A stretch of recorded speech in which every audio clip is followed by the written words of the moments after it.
खाना बदोश की तरह 1 महीने की ज़िंदगी मैंने जिया है।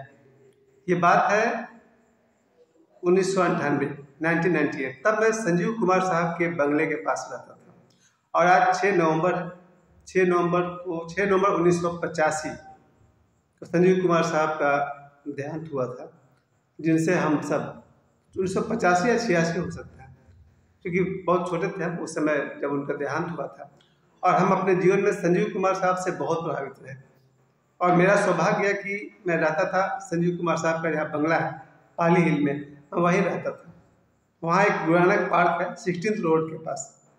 गुरुनानक पार्क के पास एक तरफ मोहम्मद रफ़ी साहब का बंगला है, उसके बगल में मिथुन चक्रवर्ती साहब का पूरा फ्लोर है, उसके बगल में मेरे दोस्त नहीं बड़े भाई की तरह है विनोद सिन्हा, जो संजीव कुमार साहब की फिल्म कांच की दीवार में असिस्टेंट डायरेक्टर थे। यानी कि विनोद सिन्हा जिनके घर में मैं रहता था वो संजीव कुमार साहब के एक फिल्म कांच की दीवार में असिस्टेंट डायरेक्टर थे। और वही सुभाष घई का ऑफिस सामने था। तो उस समय मैं रहता था पाली हिल में और विशेष करके संजीव कुमार साहब का जो बंगला था मेरे बंगले के पीछे था।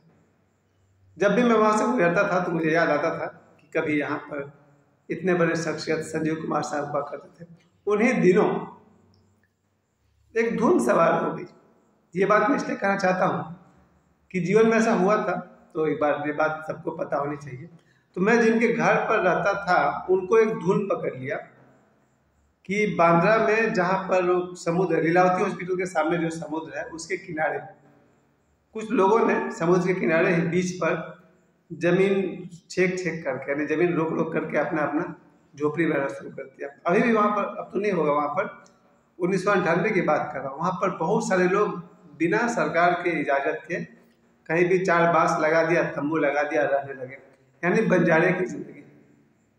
तब जब मैं लीलावती हॉस्पिटल के पास से मैं आता जाता था तो वहाँ पर मैं जिसके साथ रहता था उसको धुन पकड़ लिया कि यार हम भी वहाँ पर रोक करके यानी समझो कि अधिग्रहण करके वहाँ पर एक झोपड़ी बनाएंगे।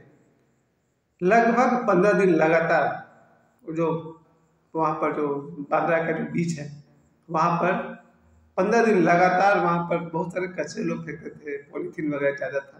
उसी गंदगी में मैं देखता था 50-100 परिवार रहता था, 50-100 परिवार वहाँ रहता था, जिसमें मुसलमान ज़्यादा थे, हिंदू कम थे।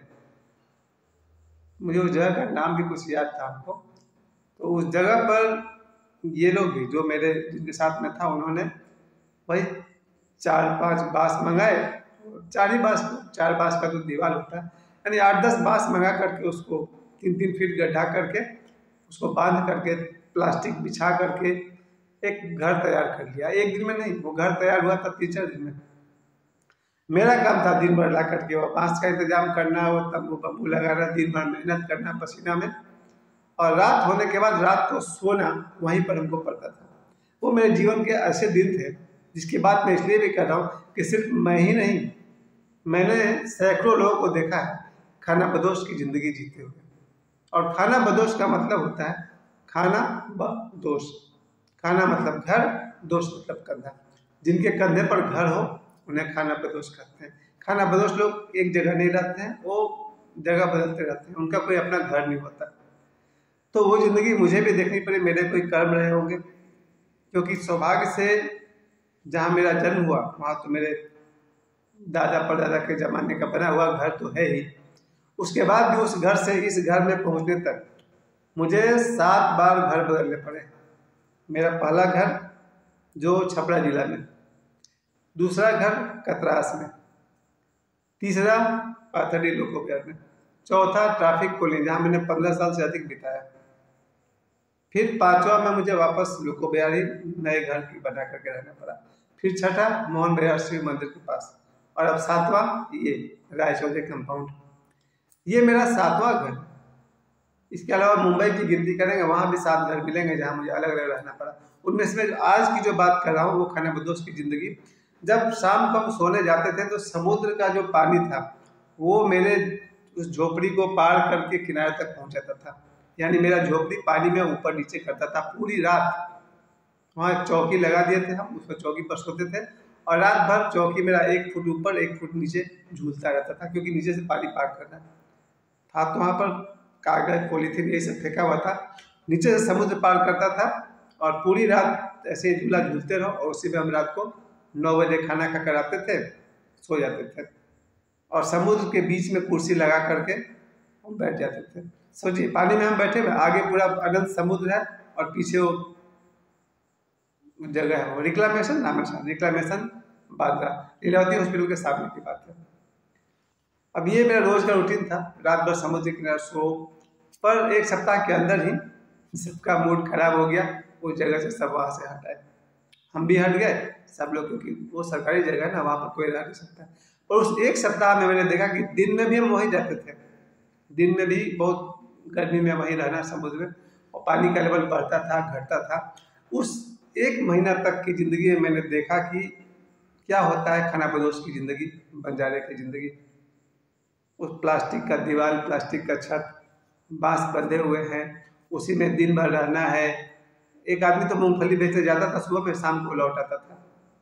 और सभी घर में लोग अपना अपना स्टोव पर केरोसिन लेकर खाना बनाते थे। हम तो खैर खाना वहाँ से खा के आते थे, लेकिन उन लोगों के साथ रहा, हम एक महीना तक रहे और मैंने देखा कि मुंबई में ऐसे बहुत सारे लोग हैं, चाहे वो बिहार यूपी के हो या कहीं के भी हो, जगह जगह के लोग कहीं भी जमीन का अधिग्रहण करके रह करके लोग अपना जिंदगी गुजार रहे हैं।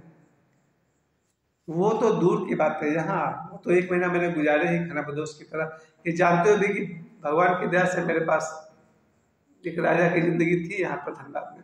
और तो मुंबई का एक फेज था, सिर्फ मैंने ही वो समय देखा जब वो खानाबदोश की जिंदगी मैंने एक महीना तक गुजारा। यहाँ धनबाद में आने के बाद मैंने देखा, जब गौर से देखा, तो यहाँ पर सैकड़ों परिवार ऐसा है जो टूटे फूटे, कोई रेलवे क्वार्टर में है, कोई बीसीसीएल क्वार्टर में है, कोई सेल के क्वार्टर में, कहीं भी है, जिंदगी गुजार रहे हैं, मतलब दिन काट रहे हैं। कुछ लोग, एक तो कुछ लोग ऐसे हैं जो सरकारी क्वार्टर, उसने सुदामडी में कितना सारा क्वार्टर धंस गया होगा, तो कुछ लोग, सैकड़ों परिवार ऐसे होंगे और हैं जैसे तैसे दिन काट रहे हैं। हजारों लोग ऐसे हैं जो किराए के मकान में रहते हैं, मगर कुछ लोग भाग्यशाली होते हैं जिनके अपने मकान होते हैं। उन भाग्यशाली में से एक मैं भी हूँ और मैं चाहता हूँ जहाँ तक हो सके अधिक से अधिक लोग, मेरे हिसाब से ज्योतिष में बृहस्पति ग्रह, अगर गुरु ग्रह मजबूत हो जाए तो अपना मकान हो जाता है। वैसे तो मंगल ग्रह के मजबूत होने से भी हो जाएगा, सूर्य ग्रह के मजबूत होने से भी हो जाएगा। तो मेरी बहुत ही आंतरिक इच्छा होती है, जब भी मैं किसी ऐसे ही रेलवे के टूटे फूटे घर में जिसके दीवार गिर गया है और छत गया है, लोग वहाँ जिंदगी गुजारते हैं, तो मुझे लगता है कि उस लाइफ में हो सकता है उस घर का जो गार्जियन है वो आलसी हो, पर उसमें जो पत्नी रह रही है, गृहिणी रह रही है, उसका क्या दोष है?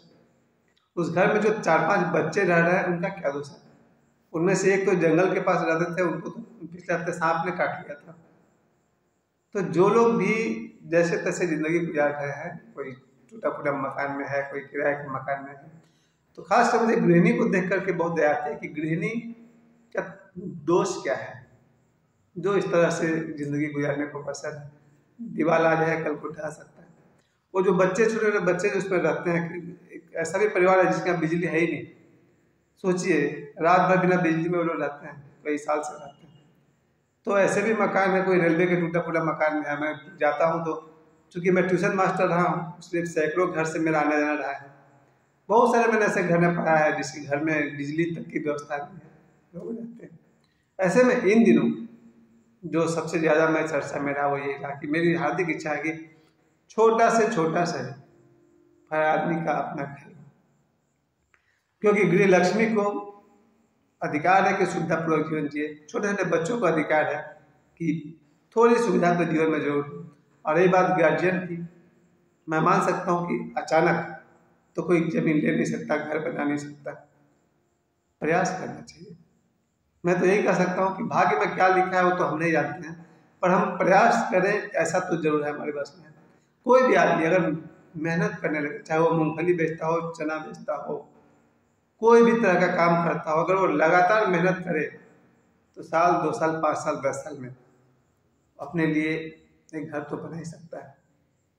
तो वो जो मैंने खानाबदोश की जिंदगी जिया, देखा, और आज के समय में मैं कहना चाहता हूँ, जो कोई भी खानाबदोश की जिंदगी जी रहे हैं, कहते हैं ना बंजारों की जिंदगी, आज यहाँ कल वहाँ, उससे अच्छा है भाग्यशाली है वे जिनका अपना घर है।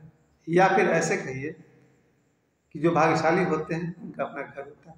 तो मैंने तो जिया है खाना बदोश की जिंदगी, मगर मेरी प्रार्थना है ईश्वर करे ऐसी जिंदगी भगवान किसी को, सबका अपना घर हो।